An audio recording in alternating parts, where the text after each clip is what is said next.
Donc à l'École supérieure d'art de Cambrai, qui est une école spécialisée en graphisme, nous avons 2 programmes de recherche qui étaient présentés aujourd'hui avec un atelier de recherche et création. Le premier programme de recherche, c'est Retour aux sources, la création numérique reconsidérée. Le projet avec les écrans, c'est un projet qui a été exposé à Lille récemment et l'idée c'est de faire le lien entre analogique et numérique à l'aide de cartes Arduino.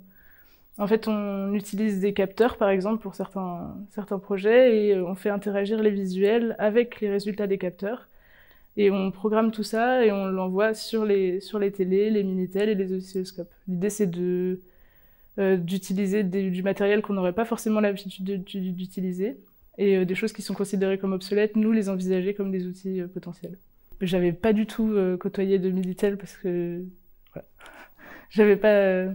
C'est des outils que j'avais pas forcément côtoyés dans mon travail, et c'est intéressant en fait de les envisager comme quelque chose qui est pas fini et qu'on peut bidouiller et dont on peut s'amuser avec en fait. Le projet Athénéa, c'est la restitution de recherches qui ont été faites dans les archives de l'INA.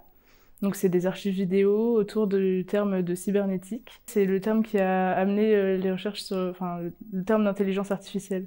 Et une archive qui m'a marquée et qui, pareil, a fait le lien avec nos textes, c'est un ordinateur qui répondait avec un interlocuteur pour faire des calculs. Et cet ordinateur s'appelait Antinéa. Et en fait, elle avait un ton assez mesquin en fait, avec son interlocuteur. Et en fait, des groupes d'étudiants étaient amenés à récolter ces archives, à restituer ça sous forme de texte et d'une affiche augmentée. Et l'affiche sert en fait de porte d'entrée pour accéder aux vidéos et aux textes. Voilà. Et les images ont été retravaillées par les étudiants sous forme de stickers, d'originaux glissés dans les pochettes. Voilà.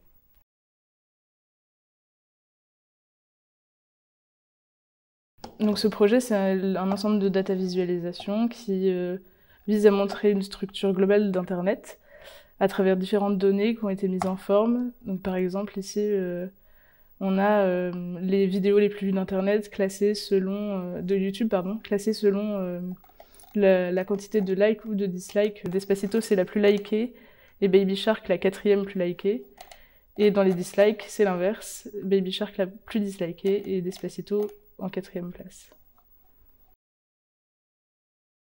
Le programme de recherche New Orders, c'est un programme qui est pensé et dirigé par Carole Maréchal ces dernières années. Il s'intéresse tout particulièrement à 2 notions qui sont le patrimoine graphique et la monstration du design graphique, donc les collections qu'on peut retrouver dans les musées. On s'est plutôt intéressé à un lieu institutionnel français en particulier, qui est le CCI, donc le Centre de création industrielle, qui a existé de 1969 à 1992 et qui était précurseur dans la monstration du design graphique et du design industriel.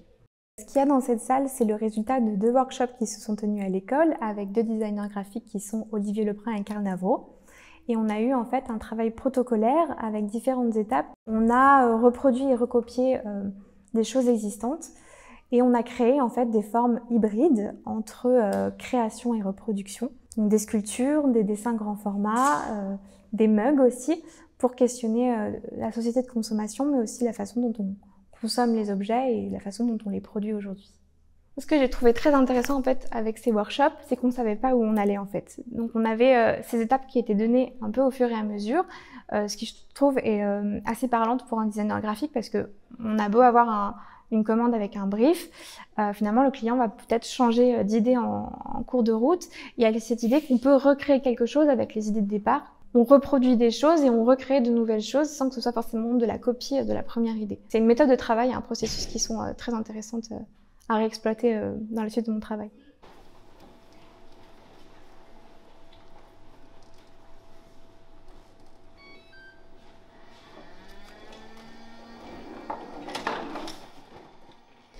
Alors à l'école, on a un axe de recherche et de création tourné vers les arts, la scène et les médias. Cet arc, il tend à faire une passerelle entre le graphisme et la performance. Et l'année dernière, on a pu travailler avec l'artiste Antoine Defort, qui fait partie de l'amicale de production. C'est un artiste performeur qui a donné un spectacle qui s'appelle Feu de tout bois et qui parle du coup de la magie paradoxale du sacré et de la religion. Je me suis réapproprié cette thématique en la tirant vers ma pratique artistique. J'ai donc voulu faire le lien entre la religion et la musique électro, donc la musique techno, en les liant par la notion de trance, en créant une déesse ou une madone en fait, qui prononcerait des formules magiques sous forme d'un rituel, qui évoluerait en fait à la fois avec la musique et à la fois avec la lumière du dispositif sonore.